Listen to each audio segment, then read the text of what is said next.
ಪ್ರಿಯ ವೀಕ್ಷಕರೇ ನಮಸ್ಕಾರ. ನಾನು ಶೇಜು, ನೀವು ನೋಡ್ತಾ ಇದ್ದೀರಾ JBM TV. ದಿನದಿಂದ ದಿನಕ್ಕೆ ರೈಲು ಹೋರಾಟ ಹೆಚ್ಚಾಗುತ್ತದೆ. ಈಗ ರೈಲು ಹೋರಾಟಕ್ಕೆ ರಾಮದುರ್ಗದ ಗುತ್ತಿಗೆದಾರರು ಕೂಡ ಬೆಂಬಲ ವ್ಯಕ್ತಪಡಿಸಿದ್ದಾರೆ. ಏನಿದು ವರದಿ ನೋಡೋಣ ಬನ್ನಿ. ರಾಮದುರ್ಗ ಸಿರಸಂಗಿ ಯಲಮನಗುಡ್ಡ ಮಾರ್ಗವಾಗಿ ಈ ರೈಲ್ವೆ ಹೋರಾಟ ಈಗಾಗಲೇ ಈ ರೈಲ್ವೆ ಹೋರಾಟಕ್ಕೆ ನಮ್ಮ ರಾಮದುರ್ಗ ತಾಲೂಕಿನ ಎಲ್ಲ ಪದಾಧಿಕಾರಿಗಳು ಸುರಕೋಡ್ ಅವರು, ಬೆಣ್ಣಿ ಅವರು, ಜಯನೇಖಾಂಡ್ರವರು, ಆಮೇಲೆ ಇನ್ನೂ ಅನೇಕ ಮುಖಂಡರು ಇದರೊಳಗೆ ಭಾಗಿಯಾಗಿ ಈಗಾಗಲೇ ಹೋರಾಟವನ್ನು ನಡೆಸ್ಯಾರ. ಅನೇಕ ಸಂಘಟನೆಗಳು ಕೂಡ ಈ ರೈಲ್ವೆ ಹೋರಾಟಕ್ಕೆ ಬೆಂಬಲವನ್ನು ಸೂಚಿಸಿದ್ದಾವೆ.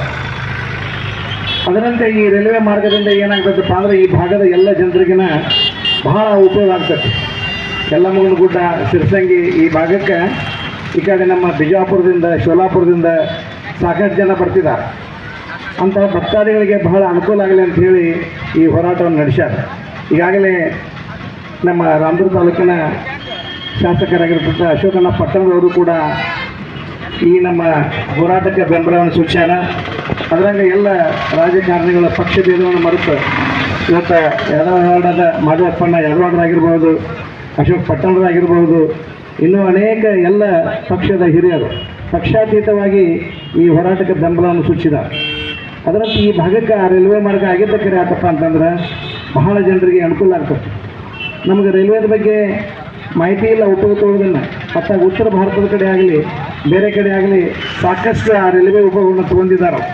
ಅದರಂತೆ ಈ ಭಾಗಕ್ಕೆ ರೈಲ್ವೆ ಆಗಿದ್ದಕ್ಕೆ ಯಾಕಪ್ಪ ಅಂತಂದ್ರೆ ಎಲ್ಲ ವ್ಯಾಪಾರಗಳಿರ್ಬೋದು, ಶಾಲಾ ಕಾಲೇಜುಗಳಿಗಿರ್ಬೋದು, ಎಲ್ಲ ಜನರಿಗೆ ಬಹಳ ದೊಡ್ಡ ಅನುಕೂಲ ಆಗ್ತದೆ ಅಂಥೇಳಿ ಈ ಹೋರಾಟವನ್ನು ಮಾಡ್ತಾಯಿದ್ದಾರೆ.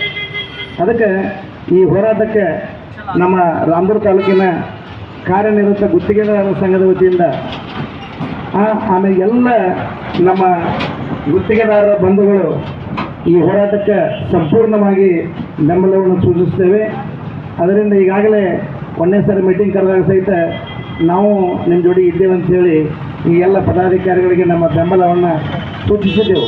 ಅದರಿಂದ ಇವತ್ತಿನ ದಿವಸ ಸಹ ನಾವು ಈ ಹೋರಾಟದಲ್ಲಿ ಭಾಗಿಯಾಗಿ ಈ ಹೋರಾಟಕ್ಕೆ ಸಂಪೂರ್ಣವಾಗಿ ಬೆಂಬಲವನ್ನು ಸೂಚಿಸಿ ಈ ಭಾಗಕ್ಕೆ ನಮಗೆ ರೈಲ್ವೆ ಬೇಕು ಅಂಥೇಳಿ ನಾ ಎಲ್ಲರಲ್ಲಿ ತಮ್ಮಲ್ಲಿ ವಿನಂತಿಸುತ್ತಾ ಮುಂಬರುವ ಎಲ್ಲ ರಾಜಕಾರಣಿಗಳಾಗಲಿ ಪಕ್ಷ ಭೇದವನ್ನು ಮರೆತು ನಮ್ಮ ಈ ರಾಮದುರ್ಗ ತಾಲೂಕಿನ ಆಯಾ ಮಾರ್ಗವಾಗಿ ಲೋಕಾಪುರದಿಂದ ಧಾರವಾಡಕ್ಕೆ ಹೋಗುವಂಥ ರೈಲ್ವೆಗೆ ನಮ್ಮ ಸಂಪೂರ್ಣ ಬೆಂಬಲ ಸೂಚಿಸ್ತೇವೆ ಅಂತ ಹೇಳ್ತಾನೆ ಇವತ್ತಿನ ದಿವಸ ತಮ್ಮೆಲ್ಲರಿಗೆ ತಿಳಿಸಪಡಿಸ್ತಾ ಇದ್ದೇನೆ.